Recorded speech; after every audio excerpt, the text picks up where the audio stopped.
Sua palavra. A palavra do Senhor, irmãos, como diz o profeta, é como um martelo que esmiuça a penha. Que penha é essa? O nosso coração.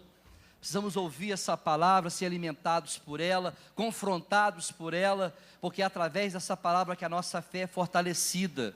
Não há nenhum outro meio de fortalecer a nossa fé, senão ouvindo a palavra de Deus. Essa palavra que Deus deixou para mim e para você, que ela é a boca de Deus, que fala conosco todos os dias. Amém? Nós vamos abrir a nossa Bíblia, Evangelho de Lucas, capítulo de número 12. Nós vamos ler o versículo e estaremos orando para que o nosso Deus, Ele venha abençoar essa palavra nessa noite. Lucas, capítulo de número 12, nós vamos ler a partir do verso de número 22, Lucas 12, nós vamos ler a partir do verso de número 22, a solicitude pela nossa vida. Acharam? Lucas 12, 22 diz assim, essas palavras aqui foram o próprio Jesus que proferiu elas a respeito da solicitude da vida. E ele diz assim a partir do verso 22, e disse aos seus discípulos, portanto vos digo, não estejais apreensivos pela vossa vida, sobre o que comereis, nem pelo corpo sobre o que vestireis. Mais é a vida do que o sustento, e o corpo mais do que as vestes. Considerai os corvos, que nem semeiam, nem cegam, nem têm despensa, nem celeiro, e Deus os alimenta. Quanto mais valeis vós do que as aves? E qual de vós, sendo solícito, pode acrescentar um côvado à sua estatura? Pois, se nem ainda podeis as coisas mínimas, por que estáis ansiosos pelas outras? Considerai os lírios, como eles crescem, não trabalham nem fiam, e digo-vos que nem ainda Salomão, em toda a sua glória, se vestiu como um deles. E se Deus assim veste a erva que hoje está no campo e amanhã é lançada no forno, quanto mais a vós, homens de pequena fé? Não pergunteis, pois, que haveis de comer, o que haveis de beber, e não andeis inquietos, porque os gentios do mundo buscam todas essas coisas, mas vosso Pai sabe que necessitais delas. Buscai antes o reino de Deus, e todas essas coisas vos serão. Lê comigo no telão aqui, buscai antes. O ensaio foi bom, todo mundo junto agora, buscai.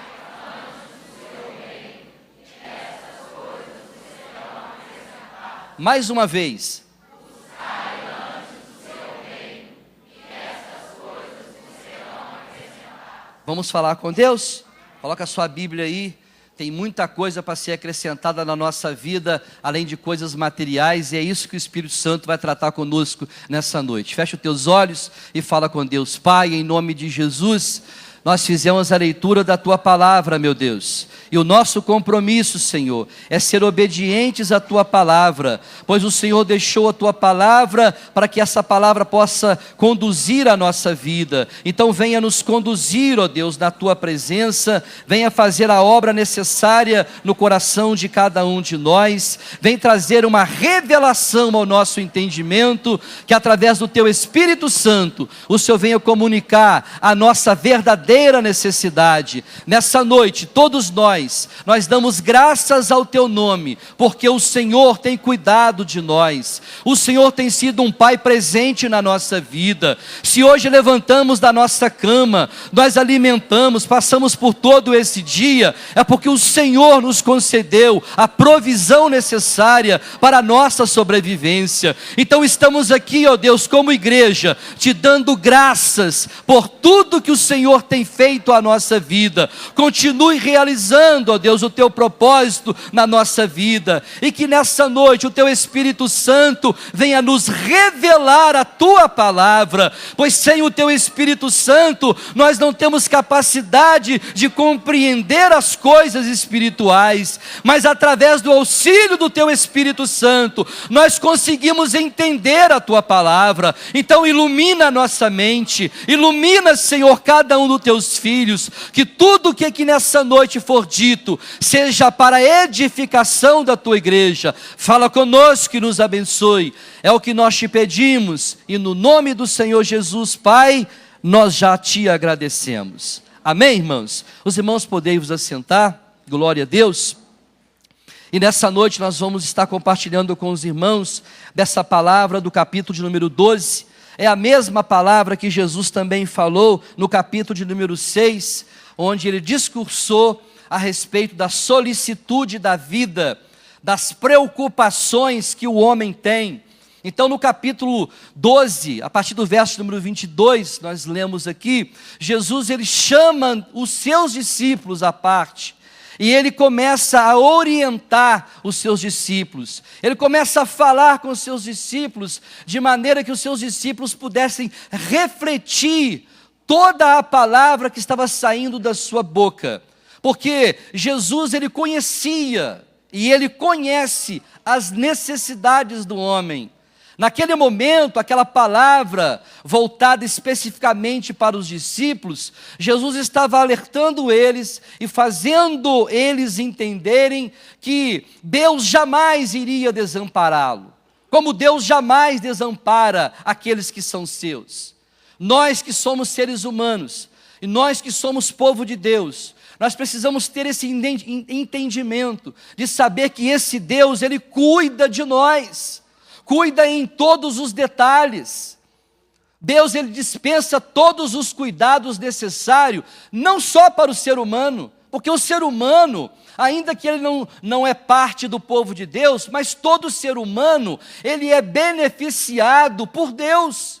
Ainda que a ciência, ainda que os cientistas não aceitem a existência de Deus, ainda que alguém possa dizer que Deus não existe, nada disso importa. Eu e você aqui nessa noite, nós temos ciência de que Deus existe e Ele trabalha na nossa vida.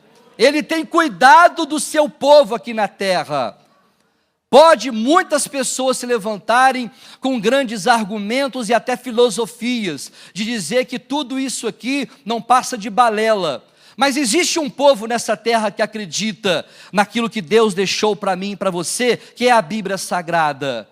Ainda há pessoas dessa terra que continuam tendo fé em Deus e acreditando nesses escritos aqui. Porque tem muita gente que chega perto de você e diz, olha, papel aceita tudo. Então isso aí é mais uma história para enganar algumas pessoas que não têm sabedoria.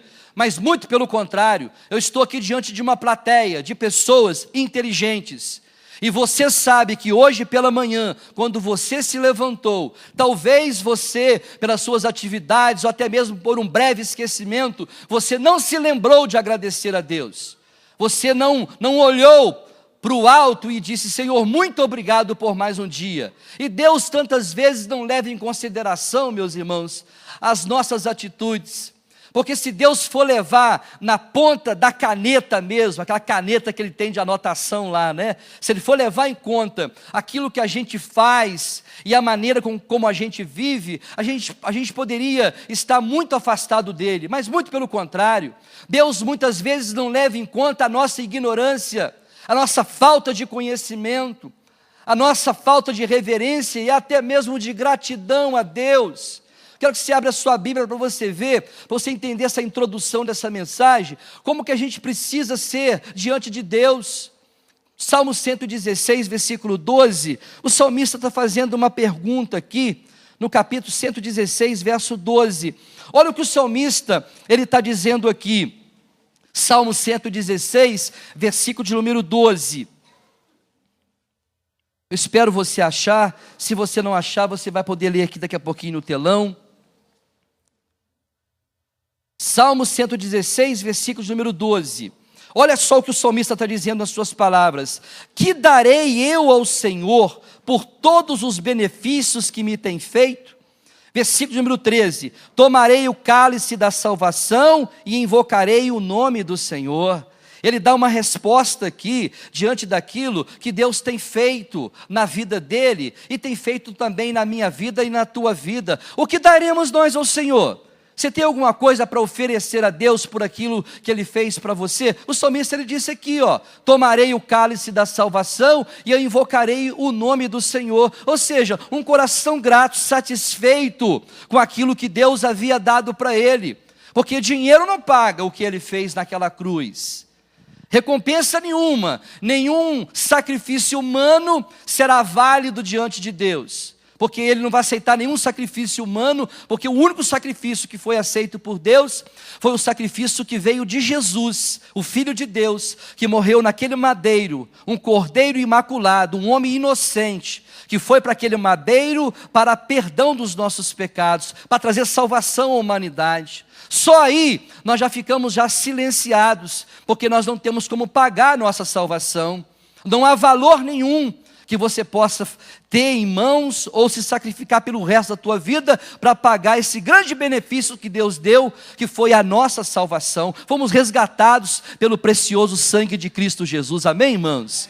Por isso que nessa noite, ao ouvir essa palavra, nós vamos entrar já na palavra. Eu queria que você abrisse o teu coração, abrisse o teu entendimento para a revelação da palavra, porque Deus vai falar coisas muito profundas conosco nessa noite. Deus vai revelar para mim e para você algo muito, muito profundo e muito verdadeiro, que nós precisamos nos atentar. Você sabe que nós estamos vivendo dias, principalmente no nosso Brasil. Nosso Brasil está passando por uma fase, numa crise intensa financeira. E o que você mais ouve nas ruas é o quê? Reclamações, murmurações, pessoas andando ansiosas de um lado para o outro, pessoas preocupadas, o que será o amanhã, pessoas que não conseguem realmente ter um procedimento de tranquilidade, todo mundo ansioso, todo mundo preocupado, pensando o que amanhã vai acontecer. E Jesus aqui, dentro desses poucos versículos do capítulo número 12, o que também faz menção o evangelista Mateus no capítulo número 6, falando sobre a solicitude da vida. Jesus aqui, ele ao conversar com os seus discípulos, ele está falando de uma palavra chamada ansiedade.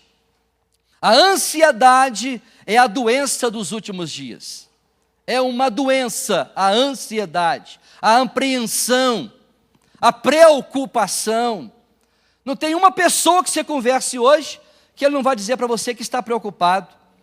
Preocupação é uma coisa necessária, mas desde que essa preocupação não venha ser uma coisa que te prejudique.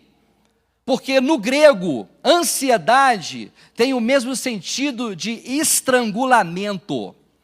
Olha como é que o grego e o hebraico traz o sentido de uma palavra mais aproximada daquilo que Jesus queria dizer para os seus discípulos. Estrangulamento. Uma pessoa ansiosa é como se alguém tivesse pegado no pescoço dela e estivesse sufocando ela, e ela se estivesse sentindo estrangulada. Ela fica sufocada, porque ela está se sentindo realmente uma preocupação, uma ansiedade, algo realmente que está tomando conta dela e ela não está controlando as suas atitudes. Então Jesus chama os seus discípulos à parte e ele começa então a ensinar os seus discípulos a respeito da ansiedade. E a mostrar para eles os perigos que havia quando uma pessoa realmente ela fica preocupada, fica ansiosa, fica apreensiva, como que essa pessoa vai proceder.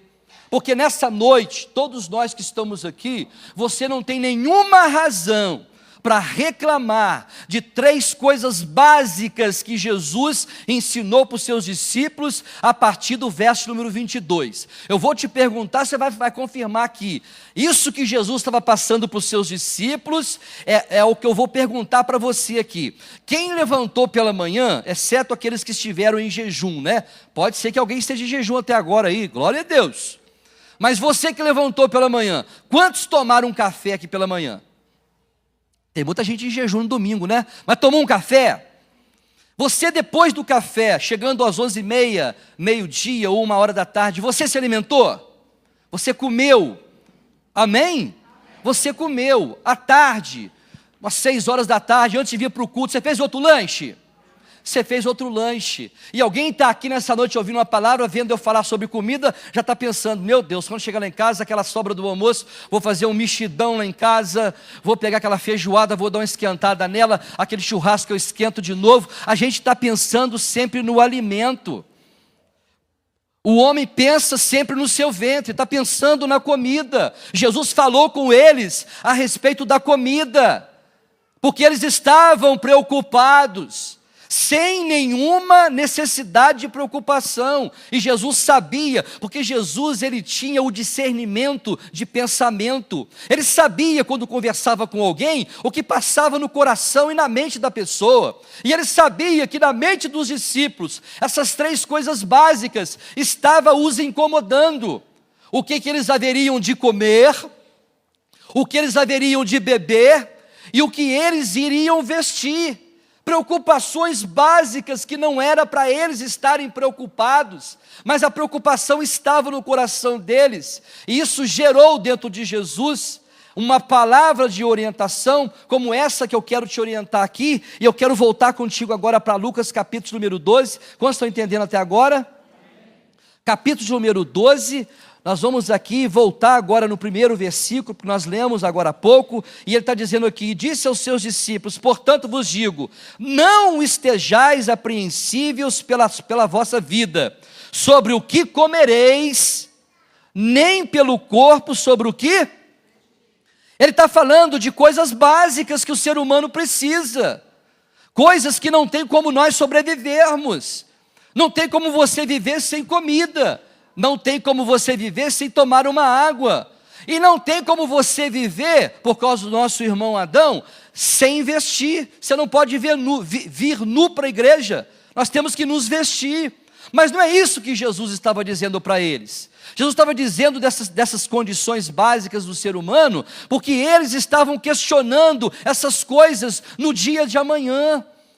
Eu quero te perguntar, você disse para mim que você comeu pela manhã, agora estou vendo que você está vestido, você vestiu, embora, presta atenção no que eu vou te falar, nós podemos estar nos portando de maneira ingrata diante de Deus, contextualizando aqui as palavras de Jesus, quando muitas pessoas chegam dentro de um guarda-roupa, ao abrir a porta do guarda-roupa, você está diante de um guarda-roupa que tem muitas peças, muitas calças, muitos vestidos, muitos sapatos, e alguém pode dizer para si mesmo, o que eu vou vestir hoje?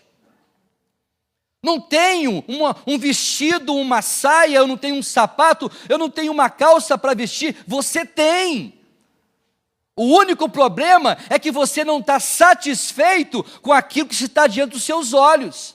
A roupa que você tem no seu guarda-roupa é uma roupa que você pode vir com ela para a igreja todos os dias, se você quiser. E aqui dentro ninguém vai poder questionar você daquilo que você está vestindo. Seria uma ingratidão da nossa parte ao olhar num guarda-roupa e a gente dizer assim, olha, todas essas roupas aqui eu já vesti. Eu não quero repetir essa blusa, eu já vesti ela 2 vezes, eu não visto uma roupa 3 vezes. Isso seria um ato de ingratidão da nossa parte, porque vestimenta nós temos.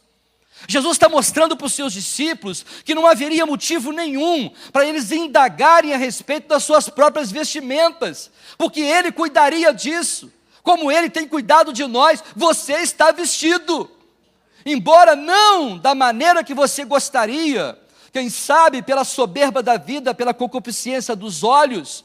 Você passou pela vitrine lá no shopping essa semana e deu uma olhadinha numa saia, num sapato, numa roupa, e você disse assim, olha, eu queria tanto comprar essa roupa, e você acaba saindo da loja muitas vezes frustrado, porque você não comprou uma peça de roupa, mas você não está nu, você continua tendo as suas vestimentas, amém, irmãos?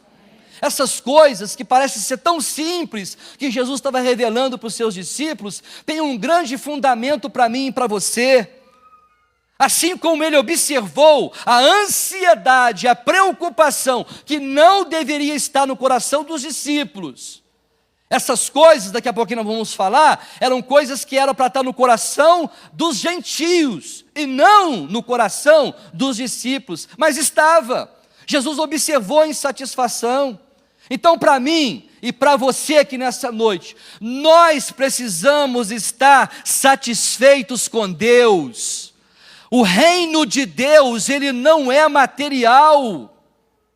O reino de Deus, que ele está dizendo aqui a respeito dele, não é algo físico, não é algo tocável. O reino de Deus é espiritual. O reino de Deus está dentro de nós.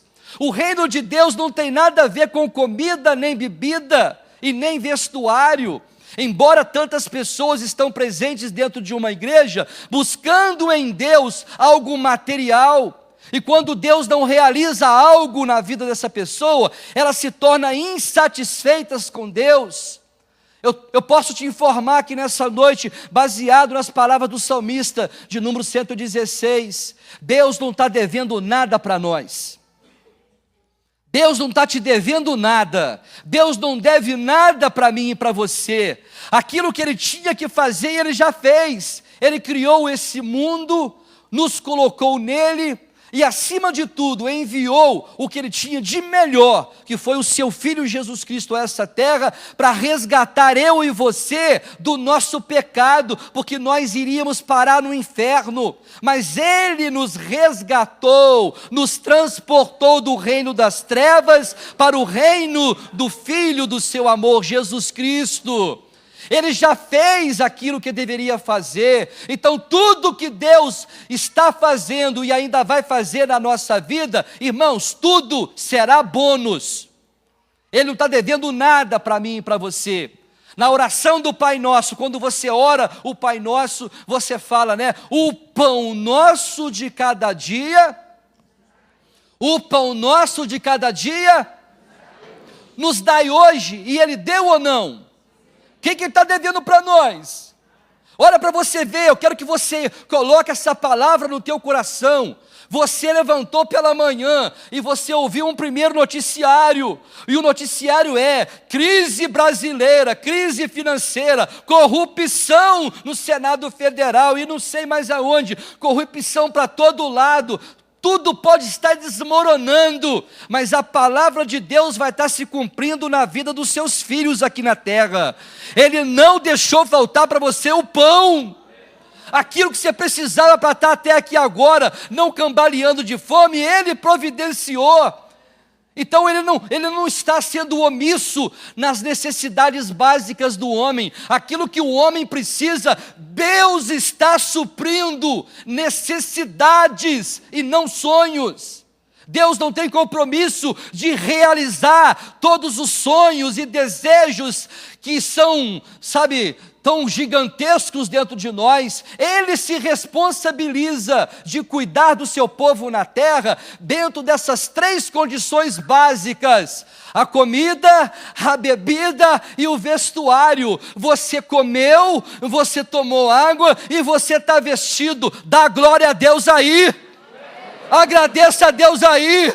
Não, eu não estou satisfeito, precisa Deus fazer mais o quê? Mas o quê? Ah, pastor, eu quero um carro novo, eu quero um apartamento novo, eu quero uma roupa nova. Meu querido, o pão de cada dia é responsabilidade de Deus. Agora, o pudim, não. Não, sobremesa não.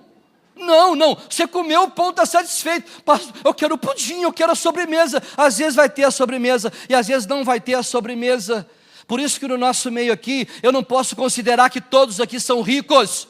Não posso considerar que todos estão no mesmo patamar financeiro. Não posso considerar que todos aqui estão satisfeitos com Deus. Porque aqui nesse momento, quando você está ouvindo essa palavra, tem muita gente aqui que está dizendo para Deus, na sua simples oração, dizendo: meu Deus, muito obrigado pelo arroz, pelo feijão, pelo angu, pela couve, pelo ovo, muito obrigado. Mas tem gente aqui que pode estar dizendo: Senhor, eu não aceito na minha vida eu não estar comendo uma picanha todo dia.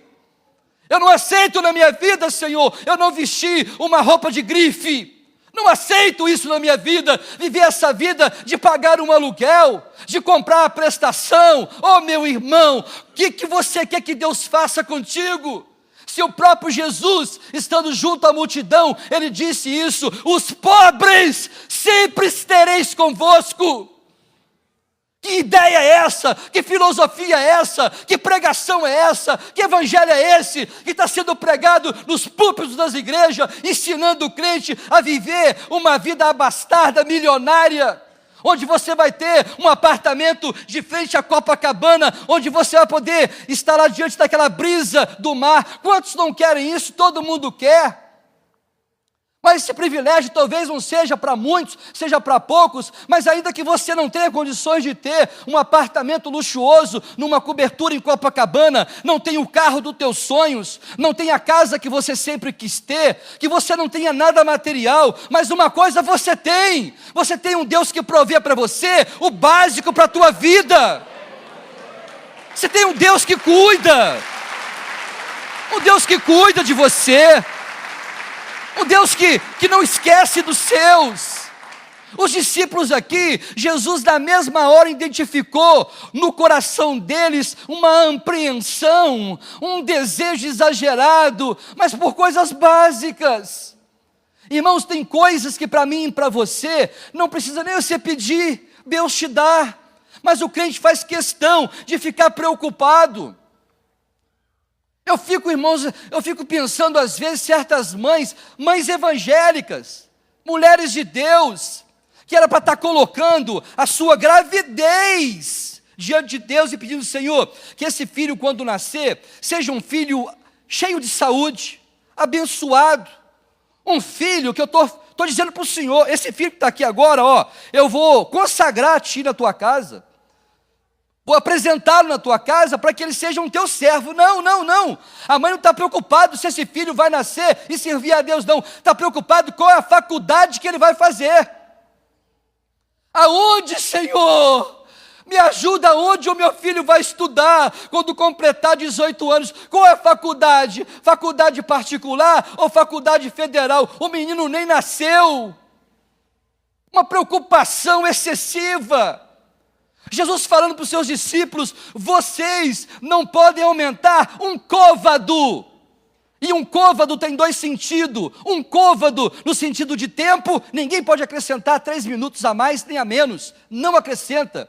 Por mais que você seja ansioso ou preocupado, você não vai acrescentar nada na tua vida.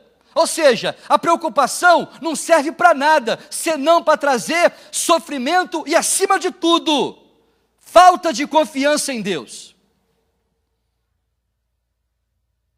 Segundo, essa ansiedade, ela traz para mim e para você uma separação de Deus, porque não tem como você se relacionar com Deus desconfiando daquilo que Ele possa fazer na nossa vida.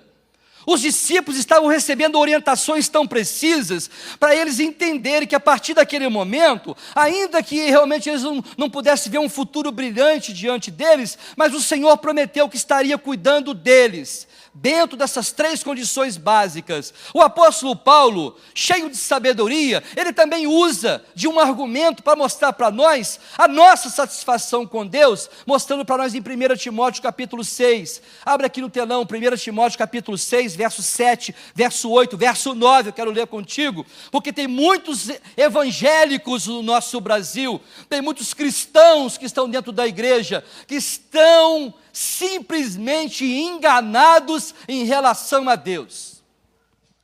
Vão passar 20, 30 anos dentro da igreja e nunca vão descobrir, nunca será revelado a eles aquilo que Deus quer, mas nessa noite Ele vai revelar. Nessa noite Ele vai revelar aquilo que Ele quer de mim e de você, e aquilo que Ele está oferecendo para nós, para que a gente tenha um coração satisfeito. Verso 7, porque nada trouxe ou trouxemos para este mundo, e nada podemos daqui. Só aqui, deixa o 7, só aqui já tem uma verdade para mim e para você. Por que nós, como povo de Deus, como discípulos de Jesus, por que que nós vamos viver a nossa vida inteira correndo atrás de materialismo? Por que que tem muita gente que é trabalhador? Porque Deus ama o trabalho e ama o trabalhador. Mas desde que o seu trabalho não ultrapasse os limites de Deus que Ele estabeleceu na sua palavra, que o trabalho se torne para você algo prazeroso e algo que realmente beneficia você para ter o sustento, não para ter o sacrifício. Tem pessoas que estão morrendo de trabalhar, já aposentaram, mas vivem à mercê do trabalho e vão trabalhar até 80, 90 anos. Sabe por quê? Por causa da avareza que está dentro do coração. Alguns, pela necessidade, que precisam complementar a renda, tudo bem. Mas para outros, para acumular riquezas, onde essa riqueza, Jesus também fala nesse capítulo de número 6 de Mateus, que essa riqueza, essa coisa descontrolada de ganhar dinheiro, tem um nome, chama avareza.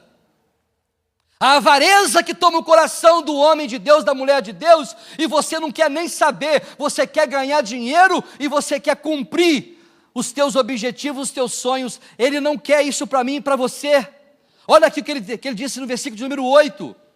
Olha aí, irmãos, a palavra do versículo 8. Ele está dizendo, tendo porém, lê comigo, tendo...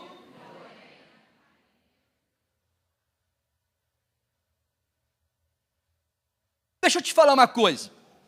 Você está satisfeito com Deus? Amém. Ficou fraco. Você está satisfeito com Deus? Amém. O que Ele tem feito tem sido na medida certa? Amém. Então não murmure. Então não reclame. Então não faça um levante com Deus, dizendo para Ele ou lembrando a Ele aquilo que Ele ainda não fez na tua vida, porque Ele não é o nosso empregado. Existe aí uma lei do determinismo, onde a teologia mostra para muitos que você pode determinar para Deus aquilo que Ele vai fazer. Isso não é bíblico.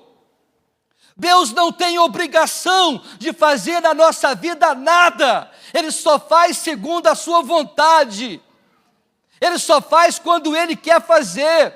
Só vai acontecer contigo, meu querido, quando Ele quiser. Se Ele quiser tirar você da pobreza e te pôr na riqueza, Ele faz na hora que Ele quiser. Ele tira, como lá em 1 Samuel capítulo 2, Ele tira o pobre do esterco e faz esse pobre assentar em lugares mais altos. É Ele que dá a vida e é Ele que tira a vida. É Ele que abate e é Ele que exalta. Ele é Deus. Tendo, porém, alimento e vestuário, Paulo está confirmando as palavras de Jesus, eu tenho o que comer, eu tenho o que vestir, eu preciso estar contente e não ansioso, não preocupado, não apreensível, ao ponto de eu começar a falar besteira a respeito das coisas de Deus e até mesmo da igreja. Eu não vou ficar nessa igreja mais não. Eu estou nessa igreja aqui, não estou vendo resultado financeiro na minha vida, a coisa não acontece. Eu tenho que ir para um lugar onde eu ouço uma palavra, onde eu vou determinar, eu vou colocar o meu dedo na cara de Deus e vai dizer, tu vai ter que fazer, porque senão tu não é Deus. Tem muito crente desaforado, tem muito crente que pela falta de conhecimento, eu quero dizer assim, pela falta de conhecimento de Bíblia, não conhece nada do que está escrito aqui, acaba cometendo um pecado da murmuração, da insatisfação, da ingratidão, e olha o risco que tem. Por isso que nós estamos aqui para te pregar Bíblia. Eu estou pregando Bíblia, não estou pregando filosofia e nada a respeito do pastor Roberto, estou pregando para você o que está escrito. Presta atenção como está a tua vida e como você está procedendo diante de Deus, diante daquilo que Ele está fazendo diante dos teus olhos. Se todos nós estamos alimentados, bem vestidos, graças a Deus por isso, nós não precisamos então questionar a Deus em nada, porque já está acontecendo o milagre na minha vida e na tua vida de nós termos o necessário para a nossa sobrevivência. Mas aqui o apóstolo Paulo vai dar agora uma orientação para aqueles que estão querendo ouvir e dar comichão no ouvido, irmãos. Ah, o ser humano, ele é complicado demais. O crente dos últimos dias, ele é um crente que está acompanhando a multidão, o movimento. É aquele crente que está dizendo assim, onde está o movimento? Onde está falando de promessa? O que estão prometendo lá? Eu quero ir lá. Anuncia na esquina ali agora, que aqui agora está dando para todo mundo cachorro quente, de graça. O que vai acontecer daqui a pouquinho, irmãos? Benfica inteiro está aqui, irmãos. Lá em Benfica tem uma pessoa que faz um hambúrguer, lá não sei como é que chama lá, tem um dia do ano que ele dá do hambúrguer de graça. É o Luiz, né? É o Luiz. Hein? É R$1. Ah, não foi de graça, não foi R$1. R$1, irmãos. Virou na esquina, irmãos. Virou a esquina de Benfica todo mundo com R$1 na mão para comprar um hambúrguer. Todo mundo quer coisa de graça. Todo mundo está correndo atrás. Todo mundo quer facilidade. Eu sei que para nós não tem nenhuma facilidade não, mas eu quero dizer, você não precisa ficar buscando riqueza não. Versículo número 9, Paulo está dizendo aqui, palavras importantes de aconselhamento, mas os que querem se tornar, caem em quê? E em laço, e em muitas concupiscências loucas e nocivas, as quais submergem os homens na ruína e na perdição. Versículo de número 10. Porque o amor ao dinheiro, vamos detalhar isso aqui, irmãos. O amor ao dinheiro, esse amor ao dinheiro significa avareza, é um descontrole que a pessoa tem. A Bíblia está dizendo aqui, Jesus está falando no capítulo número 6, sobre Mamon, é um deus da mitologia grega, é o deus Mamon, o deus da riqueza. Por que Jesus falou que é mais fácil um camelo passar no fundo de uma agulha do que o rico entrar no reino dos céus? Ele não estava dizendo que os ricos não vão herdar o reino dos céus. Ele está dizendo a dificuldade que o rico tem de tirar realmente os seus olhos das riquezas que ele tem. Todo rico hoje, meu querido, o que tem dinheiro hoje, ele não está confiando em Deus. A confiança dele é na sua condição financeira, os melhores médicos, os melhores planos de saúde.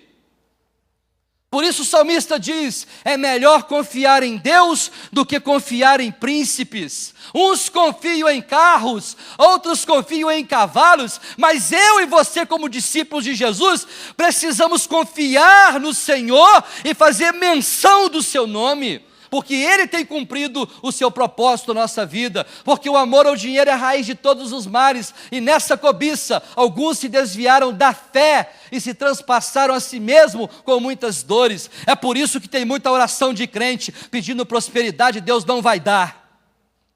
Sabe por que Deus não vai dar? Para poupar você na presença dEle, porque dependendo do que você tiver no bolso, você vira as costas para Ele.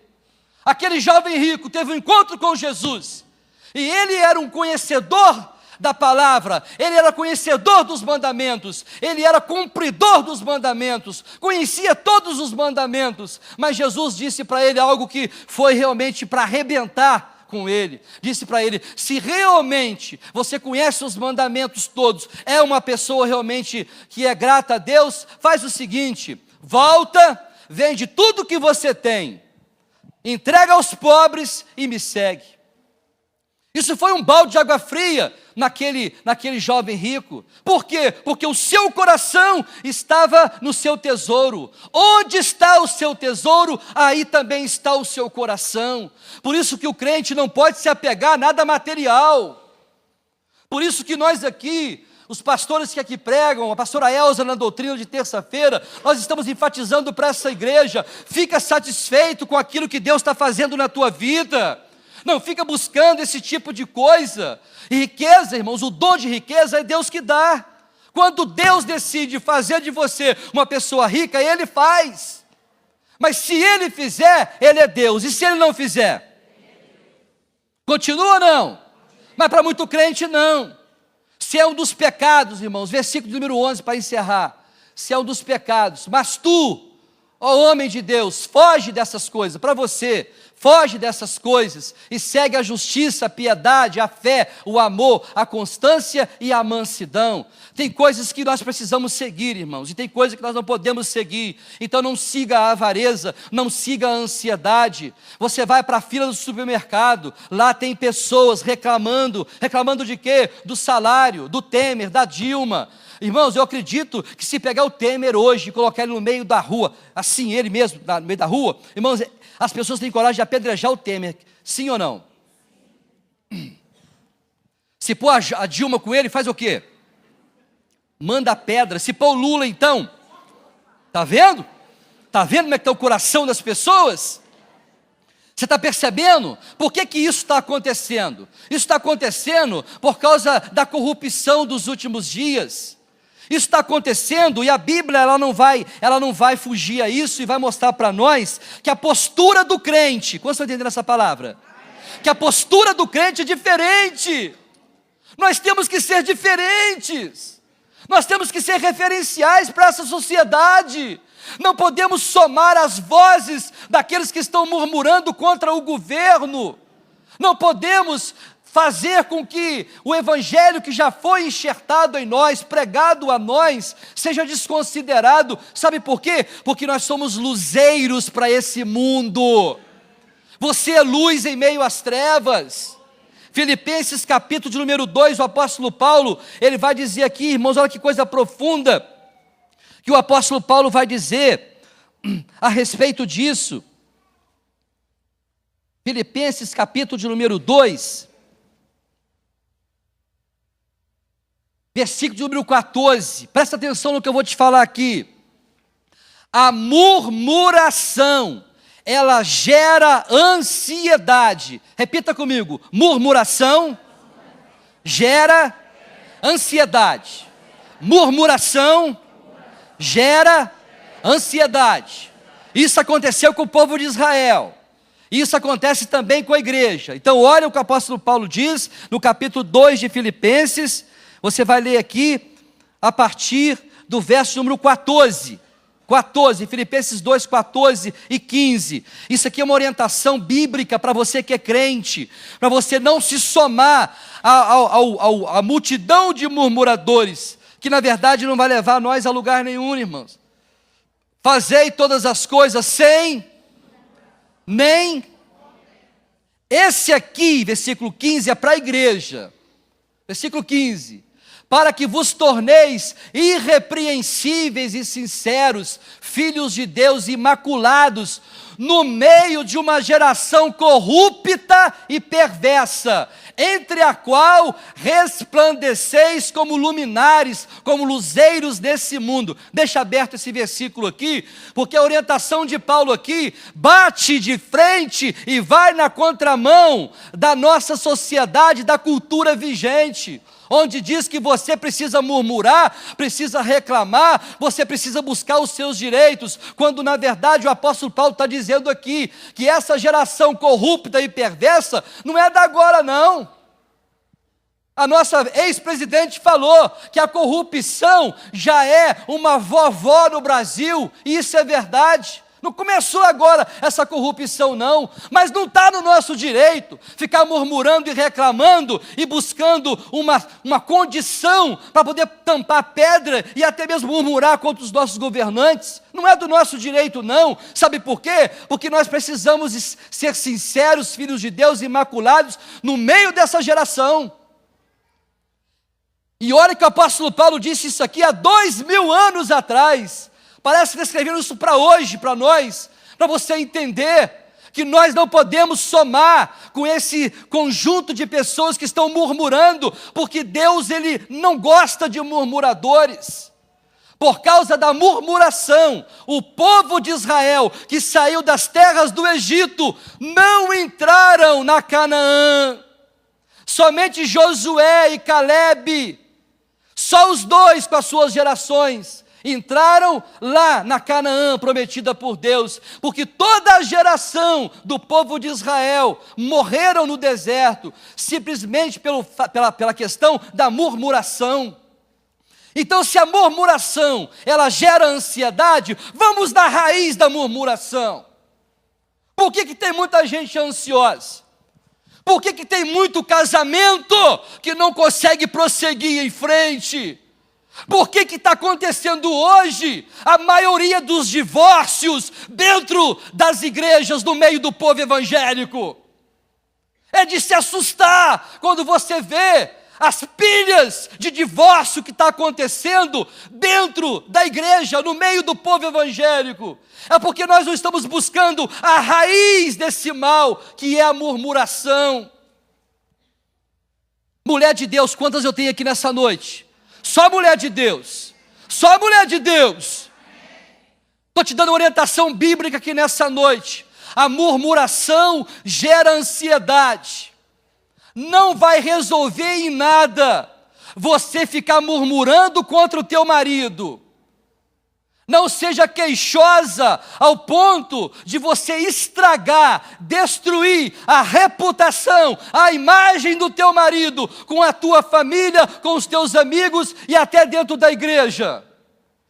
A mulher de Deus é a mulher sábia que edifica a sua casa, mas a tola com a própria mão destrói a sua própria casa, a sua própria família. A mulher de Deus, a mulher que teme ao Senhor, ela não coloca a imagem do seu esposo na mira do julgamento e das críticas. A mulher de Deus, dentro do seu casamento, ela põe o seu joelho no chão e ela intercede pelo seu marido. A mulher de Deus, ela não vai para o WhatsApp e coloca para todo mundo ver o que o marido faz com ela dentro de casa. Quanto casamento que está ruim das pernas, quantas famílias dentro da igreja mal resolvidas, já era para estar frutificando, para ser exemplo, como luzeiro para esse mundo, para que as pessoas olhem para a tua família e diz: nessa família tem a presença de Jesus, nessa família tem uma mulher guerreira, tem uma mulher de oração. Não! Ela com as suas próprias mãos coloca no WhatsApp: olha o que o meu marido faz comigo dentro de casa. Estou casado com a pastora Elza, vai fazer agora 24 anos, estou errado? Cadê ela? Não está aí não, né? Ela nem está aí, está lá em cima. 24 anos, irmãos, que eu tenho de casamento. Estou dando um pequeno testemunho da minha parte em relação à murmuração que gera ansiedade. 24 anos de casamento, eu nunca falei do arroz dela, nunca falei do feijão dela, nunca falei do pudim dela, nunca falei do café dela. Café está sem açúcar, tá bom, tá ótimo, eu vou na vasilhinha de açúcar, ponho lá e eu acabo de adoçar. A comida está sem sal, não tem problema, eu pego a vasilhinha de sal, salpico por cima, mas eu não posso murmurar, eu não posso reclamar. Por que você não tem o direito de reclamar? Porque eu preciso proteger a imagem dela. Tem muito crente que a esposa do irmão é uma bênção, mas a minha esposa não vale nada. O marido de fulana, aquilo que é marido, que maravilha, que bênção. Você precisa valorizar aquilo que é teu. Porque nos mandamentos que ele deu, ele disse: não cobiçarás a mulher do teu próximo. Não cobice o seu animal, não cobice a sua fazenda, não cobice aquilo que não é teu. Valorize o que você tem.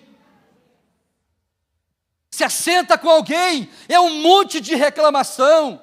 É o marido que reclama da esposa, é a esposa que reclama do marido, uma ansiedade, como se Deus tivesse que entrar naquele meio e apartar aquele campo de guerra, porque é um verdadeiro campo de guerra, de batalha. Famílias que eram para ser exemplos para a sociedade e serem bênçãos dentro da igreja, não, muito pelo contrário, vive num campo de guerra, falta de respeito, marido não respeita esposa e esposa não respeita marido. Quando a Bíblia está dizendo em 1 Pedro capítulo 3, vós mulheres, vós esposas, obedecei aos vossos maridos como ao Senhor, isso não é um pedido, isso é mandamento. Dentro de uma casa tem que ter um líder, tem que ter autoridade. Uma casa que tem duas cabeças, isso é monstro. Numa casa tem um homem que teme ao Senhor e anda nos seus caminhos. Na outra ponta tem uma esposa, que é uma mulher sábia que edifica a sua casa, e ela sabe falar sim, sim para o seu marido. Por que que isso está acontecendo, irmãos? Exatamente por causa dessa ansiedade exagerada de ter coisas. Dentro de casa, a mulher, ela faz greve de sexo com o marido. Ó, eu já te falei, se essa geladeira não chegar até o dia 1º, não vai ter mais nada daqui. Hoje é dia 15, até o dia 1º, nem me procura. O que é isso? O que é isso? Virou aqui agora uma compra casada? O marido tem que andar amando da mulher? A mulher fala e o marido tem que fazer tudo o que o marido tem que fazer? Não é assim, meus irmãos. Isso é antibíblico. As famílias precisam se ajustar. As famílias precisam se sentar, conversar, dialogar. É uma mãe que malha a filha o tempo todo, é o pai que malha o filho o tempo todo. A família está numa perfeita confusão, pronta sempre para o divórcio. Será que é isso que Deus quer para nós, irmãos? Será que nós podemos ficar satisfeitos com o que nós temos? Será que aquela geladeira que você tem na sua casa, talvez você já está somando os seus 10 anos? Você está falando com o seu marido todo dia, igual uma goteira. Eu quero uma geladeira, eu quero uma geladeira, eu quero uma geladeira. Minha irmã, seja versátil. Sabe aqueles primeiros ferrugens que acontecendo lá? Aquilo tem jeito. Passa lá, minha querida, lá uma lixinha, passa um zarcão e pega um sprayzinho, você compra um spray e pinta aquela geladeira, põe aqueles negocinhos de aço lá, né, aqueles enfeitezinhos lá, mas permaneça, minha querida, por enquanto, sem murmurar contra o teu marido. Nós precisamos ter esse entendimento. O povo de Israel murmurou contra Deus, disse para Deus: nós estamos nesse deserto comendo esse pão miserável, esse pão vil. O Senhor nos tirou do lado do Egito lá, estamos aqui passando por essa luta toda. Ô meu querido, mas você está passando por essa luta, mas calma, a minha promessa é que eu vou levar vocês para um lugar que emana leite e mel. Calma, minha querida, que você está passando pela prova, mas Deus não te desamparou e não vai te desamparar. Chama esse homem para o diálogo, conversa com ele, tenha respeito com ele. Os casais não conversam mais, não conversam mais. É uma greve de palavras, cada um para o seu canto. Tu dorme no quarto de solteiro, eu durmo no quarto de casado. Quando Jesus disse isso aqui, irmãos, ele estava dizendo a respeito da apreensão e estava dizendo a respeito ao reino de Deus. Só para finalizar, para a gente entender aqui a dinâmica do reino de Deus, como é que funcionam as coisas do reino de Deus, o que está faltando dentro de nós. Quantos crentes vazios? Não é vazio de palavra não, irmãos, é vazio da presença de Deus. Nós não podemos ficar sem a presença de Deus na nossa vida. O crente está andando vazio de Deus, sem a presença do Espírito Santo. Vamos entender agora, versículo de número, capítulo 12, aí, volta para Lucas, quantos estão entendendo? Capítulo 12, do livro de Lucas, capítulo 12, vamos lá agora, bem próximos agora do que Jesus ele queria passar para os seus discípulos. Ele diz aqui no versículo de número 29, não pergunteis, pois, o que haveis de comer ou o que haveis de beber, e não andeis inquietos. Verso 30, porque os gentios do mundo buscam todas essas coisas, mas vosso Pai sabe que necessitais delas. Ou seja, comer, beber e vestir, não é para crente buscar isso não. Isso Deus está fazendo. Coisas materiais, o que está faltando, o que não chegou na tua vida, não é para você orar para isso não. Tem gente que confunde muito o versículo de número 31. Mas buscai primeiro o reino de Deus e a sua justiça. Aí eles falam assim, e as demais coisas vos serão acrescentadas. Então, que demais coisa? Não tem demais coisa não, irmãos. É só as coisas que ele falou nos versículos anteriores. Comer, beber e vestir. Não tem esse negócio não. Se eu vim para a igreja, se eu buscar a Deus, se eu fizer uma campanha, por que eu estou acabando com as campanhas na igreja de sexta-feira? Porque eu não quero aqui, na sexta-feira, crente pidão ao ponto de vou fazer 7 elos, vou determinar para Deus, Deus vai fazer. Não, vem para sexta-feira para você ajudar nós aqui em oração, a interceder por aqueles que não conhecem ainda o Evangelho. Vem na sexta-feira para você aqui ouvir uma palavra de libertação para a tua família. Vem na sexta-feira trazer alguém que está oprimido de demônios, pessoas que estão longe do caminho de Deus, mas não para chegar aqui e dizer, eu vou vir, pastor, porque a minha bênção está garantida. Não precisa buscar, Deus conhece a tua necessidade, Deus te dá, tu tens direito de bater, pedir e dar-se-vos-á, batei e abrir-se-vos-á, a porta se abre para o crente. Por que que você vai ter que fazer campanhas e mais campanhas, jejum e mais jejum, subir para o monte, o mês inteiro para receber uma bênção? Porque a bênção de Deus enriquece e não acrescenta dores, diz o grande entendido Salomão. Não precisa de sacrificar não, irmãos. Que engodo é esse? Que mentirada é essa? Que hipocrisia é essa? De dizer para você, você tem que se sacrificar, Christian. A oferta que Deus quer de você tem que doer no teu bolso. Você imagina? Será que eu teria capacidade nessa noite de falar com vocês aqui? Irmãos, eu não tenho essa capacidade. Mas você imagina eu falar com vocês assim, irmãos, Deus está me revelando aqui nessa noite uma coisa. Deus está me revelando que você precisa dar o que você tem no teu bolso, tudo que você tem no seu bolso. Porque se você der tudo que está no teu bolso, essa tua ansiedade será curada, o teu propósito será sanado, Deus vai cumprir o propósito. Se você tirar do teu bolso tudo que você tiver agora e trazer no altar, entrega tudo no altar. Irmãos, isso tem nome, ser vergonhice. Isso é picareta que faz isso é falso profeta. São os ordinários que fazem isso com o reino de Deus, porque não está escrito isso. Isso não está escrito. Mas o povo, por não ter conhecimento de Bíblia, eu vou entregar no altar tudo o que eu tenho. Aí o dinheiro que você tinha que pagar o seu aluguel, pagar as suas contas, você traz. Deus não quer isso. Deus quer que nós tenhamos um coração generoso com Ele, trazendo o nosso dízimo, trazendo a nossa oferta voluntária, generosa para o reino de Deus. Como estão entendendo isso? Não barganhe com Deus, não negocie com Deus. Deus não é homem de negócio. Deus não vai fazer na tua vida mediante o que você está dando. Antes de querer o seu dinheiro, Deus quer o seu coração. Um coração quebrantado e contrito, Deus não rejeita. Por isso que aqui não tem desafio, não tem oferta de sacrifício, não tem nada. Aqui esse povo que está aqui nesse lugar, e você faz parte desse povo aqui, você é voluntário para contribuir com aquilo que você desejar no teu coração, para você ofertar e dizimar. Porque tudo que nós precisamos, esse Deus já tem nos dado, tem nos abençoado, amém, irmãos?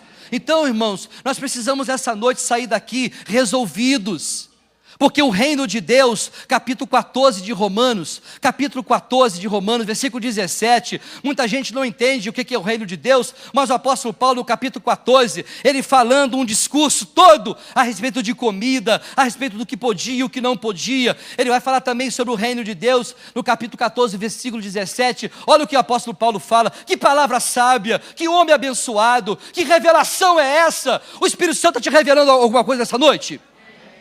Que o Espírito Santo te revele o que você é e onde você está no centro da vontade de Deus, você pertence ao reino de Deus, o reino de Deus está dentro de você, e ele diz, porque o reino de Deus não consiste no comer.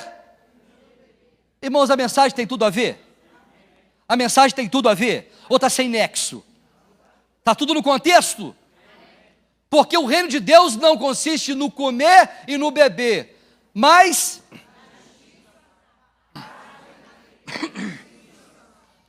presta atenção, o sinal vidente, o sinal claro que você tem o reino de Deus dentro de você, tem um sinal, tem alguma coisa dentro de você que vai comprovar que o reino de Deus está dentro de você. Primeiro sinal, a justiça de Deus está dentro de você.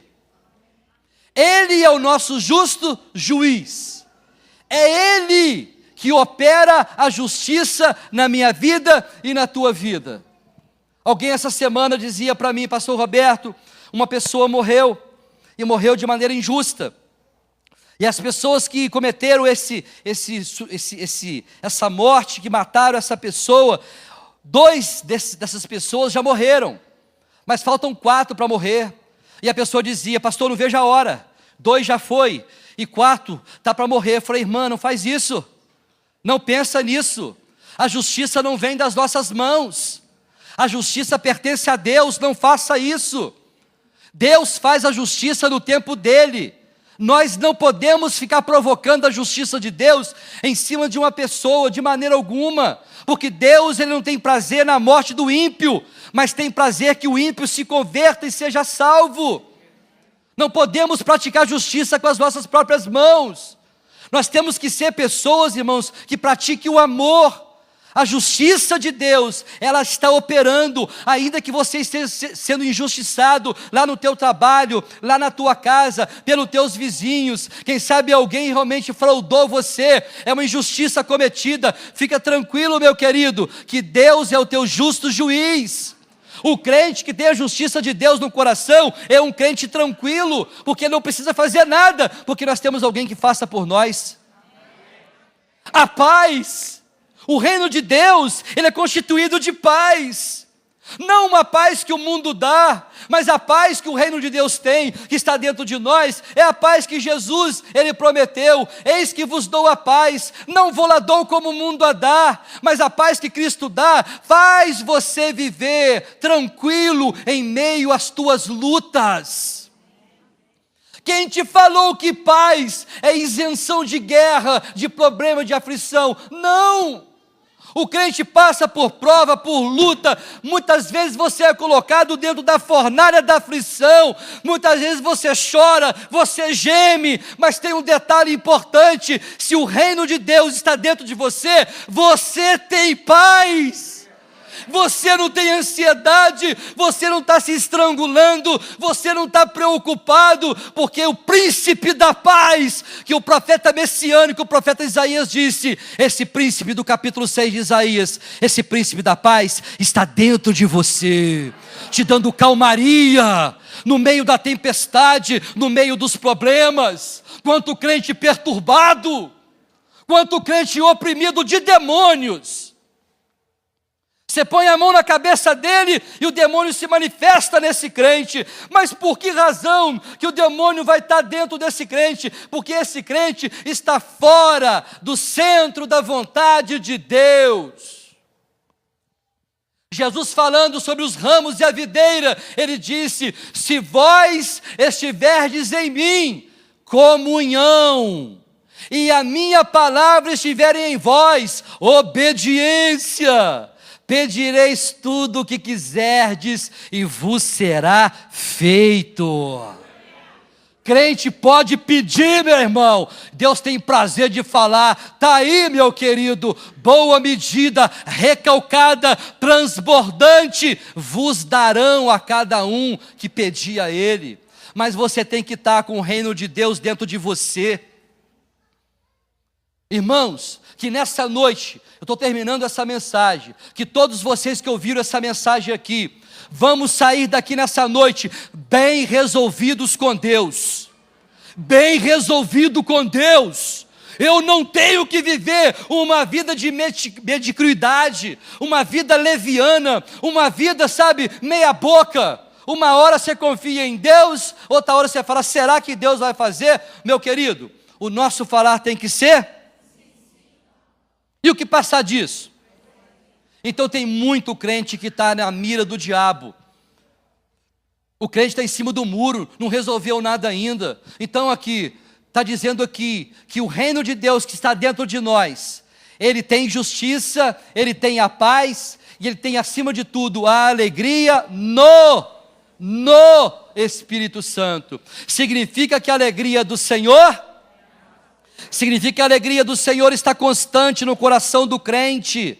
conduzindo esse crente em satisfação plena. Eu estou satisfeito com Deus, Deus está satisfeito comigo. Não estou na contramão de Deus em hora nenhuma, porque tudo que Ele tem realizado na minha vida, eu dou graças a Deus, porque Paulo usa das suas palavras: em tudo dai graças, porque esta é a vontade de Deus para convosco. Estou passando pelo vale, pastor Roberto, não importa, meu querido, o reino de Deus está dentro de você, a presença de Deus está dentro de você. Então fique satisfeito com a mulher que Deus te deu. Zoiudo, tira o olho da mulher do teu vizinho. Não deixa a inveja tomar conta de você. Tudo que é do outro é melhor. Isso traz uma insatisfação, isso traz uma murmuração, isso traz uma ansiedade. Minha querida irmãzinha jovem, você que está solteira, quantas solteiras e solteiros temos aqui? Levanta a mão os solteiros aí, sem vergonha nenhuma. Os solteiros, você que está solteiro e está solteira, fica tranquilo, você não está ficando para titia não, minha querida, fica tranquilo. Embora a ansiedade realmente, comece a pular dentro de você, a ansiedade toma conta. Senhor, será quando que eu vou conseguir o meu Abraão? Quando eu vou conseguir o meu Isaac? Fica tranquilo, Deus está trabalhando para isso acontecer, porque muitas mulheres, por ansiedade, muitas moças por ansiedade, por essa palpitação de ter alguém do lado, muitas vezes pegam um Jonas da vida e joga na embarcação. Não estou dizendo aqui, irmãos, para humilhar as irmãs aqui nessa noite, mas tem muitas irmãs aqui na nossa igreja, que por não tiveram uma oportunidade de ouvir uma palavra de aconselhamento, deram o ingresso para o Jonas. O Jonas entrou na embarcação, e agora você não pode dar agora, meu querido, outro ingresso para ele sair.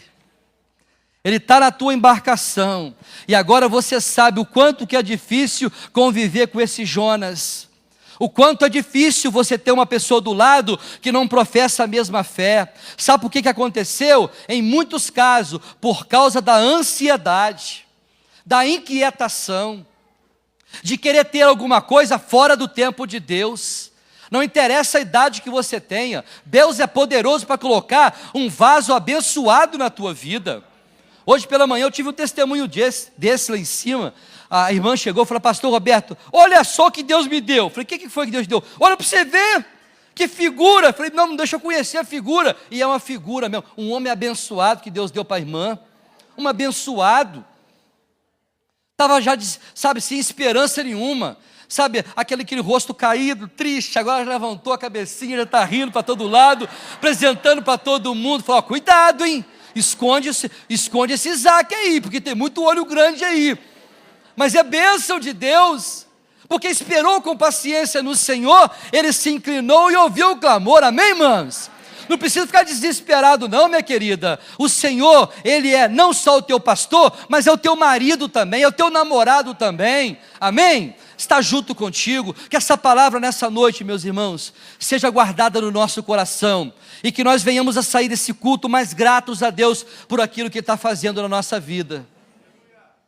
Esteja satisfeito, porque o reino de Deus não consiste em comida e nem bebida, mas consiste nessas três coisas: na paz, na justiça e na presença do Espírito Santo dentro do teu coração, te consolando e te fortalecendo. Amém? Você foi abençoado?